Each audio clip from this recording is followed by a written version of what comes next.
നിങ്ങൾ നോക്ക്, ഞാൻ കഷ്ടപ്പെട്ട് നമസ്കരിച്ച തറന്നു നോമ്പ്, രാത്രിയിൽ ഉറക്കമിളച്ചിരുന്ന് ഞാൻ നമസ്കരിച്ച തറാവീഹ് എന്ന് വേണ്ട ഞാൻ ചെയ്ത പാരായണം ചെയ്ത വിശുദ്ധ ഖുർആൻ ഇല്ലേ, ഞാൻ വെയിൽ കൊണ്ട് പാടുപെട്ട് പ്രയാസപ്പെട്ട് ഞാൻ നോറ്റ നോമ്പ്, ഒരു വഖ്ത് പോലും ഖളാ ആക്കാതെ ഞാൻ നമസ്കരിച്ച നമസ്കാരം, ഇതെല്ലാം മല പോലെ കൂട്ടിവെച്ചത് മുഴുവനും, ഞാൻ ഈ അധ്വാനിച്ചത് മുഴുവനും മറ്റൊരുത്തൻ കൊണ്ടുപോവുകയാണ്. അതുകൊണ്ട് മറ്റൊരുത്തൻ സ്വർഗത്തിലേക്ക് പോകുമ്പോ ഒരിക്കൽ പോലും വേണ്ടാത്ത ഒരു പ്രവൃത്തി ജീവിതത്തിൽ ചെയ്യുന്നത് പോയിട്ട് അതിനോടടുക്കുന്നത് പോലും ഇഷ്ടപ്പെടാത്ത ഞാനില്ലേ, ഹറാം കണ്ടാൽ എന്റെ മുഖത്തെ തിരിച്ചു കളയുന്ന ഞാനില്ലേ എന്ന് വേണ്ട, നമസ്കാരത്തിന്റെ ഒരു വഖ്ത് പോലും തെന്നിപ്പോകാതെ എന്നോട് അല്ലാഹു പറഞ്ഞിട്ടുണ്ട്, എന്റെ മക്കളെയും മക്കളുടെ നരകത്തെ കുറിച്ച് കാക്കണമെന്ന്,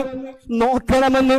അതുകൊണ്ട് എന്റെ മക്കളെ ഞാൻ ആ ദീനിന്റെ ചട്ടക്കൂടിൽ ശിക്ഷണം നടത്തി വളർത്തിയ മക്കളില്ലേ, ഈ പ്രിയപ്പെട്ട മക്കളിൽ അവരിൽ നിന്നൊക്കെ കിട്ടേണ്ട നല്ല നല്ല കാര്യങ്ങളില്ലേ, ഇതൊക്കെ കൊണ്ട് ഏതോ ഒരുത്തൻ സ്വർഗത്തിലേക്ക് അങ്ങ് പോകുമ്പോ ഞാൻ വെറുത്ത് ഞാൻ ഇഷ്ടപ്പെടാത്ത ഏതോ തമ്മാടികൾ പ്രവർത്തിച്ച തമ്മാടിത്തമില്ലേ, ഈ തമ്മാടിത്തത്തിന്റെ അയാബുകൾ മുഴുവനും പേറിയിട്ട് നരകത്തിലേക്ക് നാളെ പോകുന്ന വേദനാജനകമായ അവസ്ഥയെ കുറിച്ചൊന്ന് ചിന്തിച്ചു നോക്ക്. എന്തുകൊണ്ടാണ് ഇത് വരുന്നത്? മീസാൻ ഉണ്ട് എന്ന ചിന്തയില്ലാത്തത് കൊണ്ടല്ലേ, ഈ ഒരു കണക്കെടുപ്പ് വരാനുണ്ട് എന്ന ചിന്തയില്ലാത്തത് കൊണ്ടല്ലേ.